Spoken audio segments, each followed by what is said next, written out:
Batik is a type of fabric that is produced through a process of waxing and coloring that make it a batik pattern on fabric.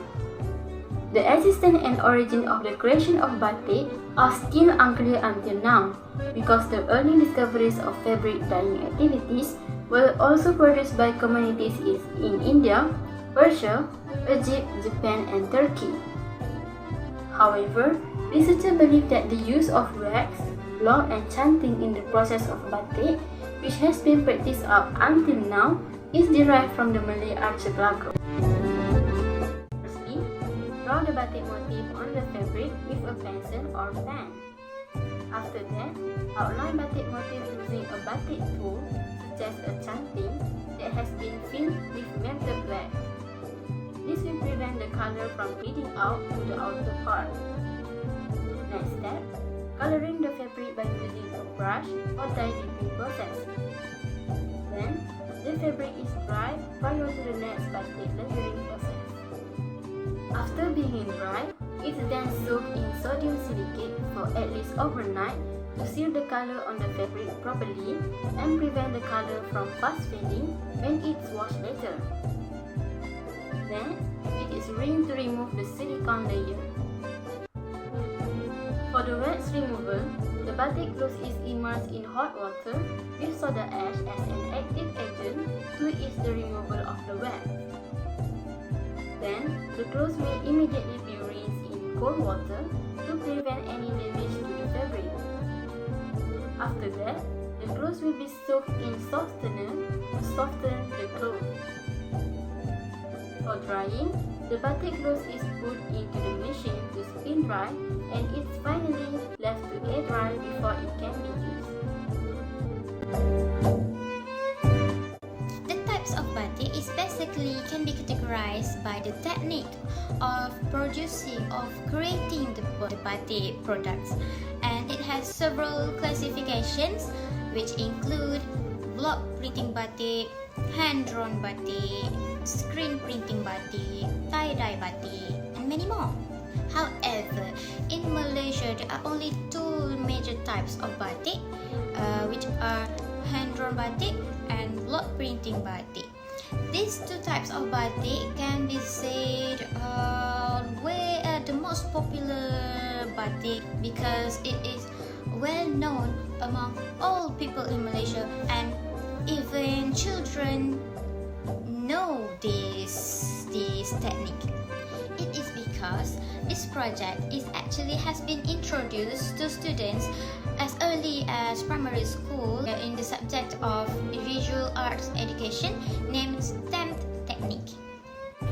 Using the block is the earliest technique used in Malaysia, and it is capable of producing local products that should be proud of. This technique is very similar to the previous art education as mentioned earlier. The block is carved with any motif patterns and then it is dipped into wax before stamped onto a chosen fabric. Batik block technique usually used for batik sarung and batik yardages that contain several parts like center panel, which is kepala kain, border, kapit kain, and the body of batik, which means badan kain, and each of them are designed with different motifs and patterns. The next is screen painting batik. Batik screen painting is one modern technique by using a template or stencils which made or prepared in a frame shape. After that, a fabric must be installed into the frame to do the next process named coating. The fabric later will be left and let it dry until it forms a nice batik fabric that is suitable for making clothes, hats, women's accessories, and many more. And for the tie-dye batik, binding is used as the resistor in the tie-dye batik process.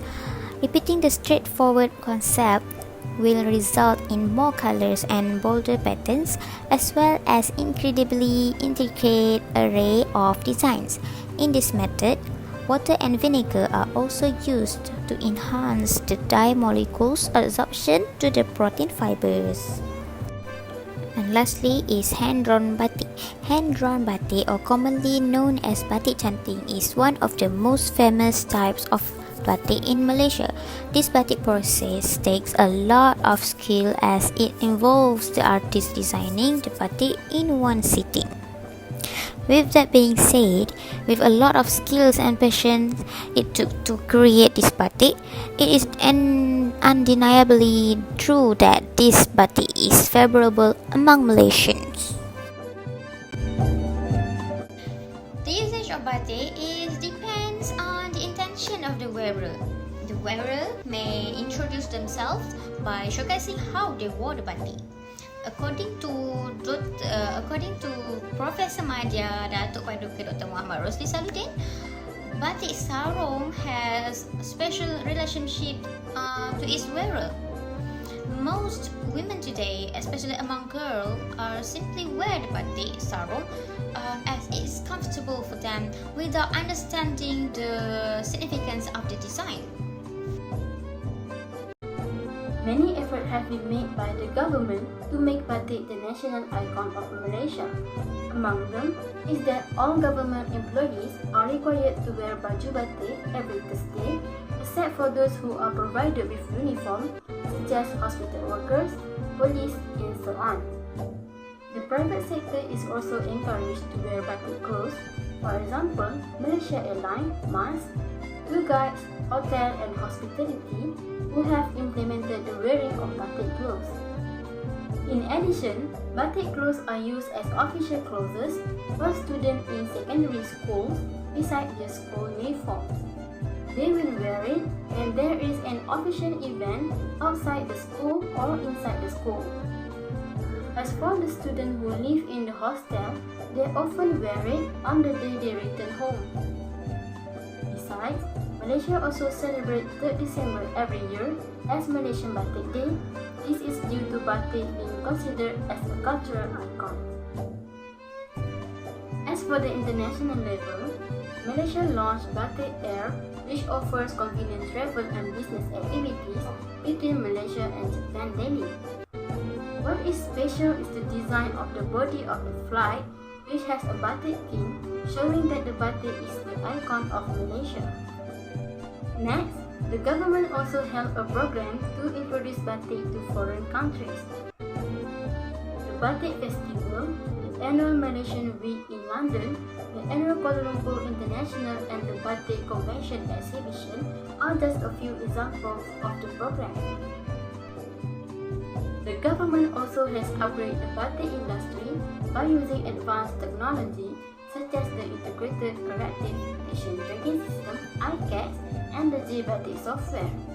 This is one of methods used to promote and further develop the batik industry as a tourist destination. That's all from us. Thank you for watching. Bye bye.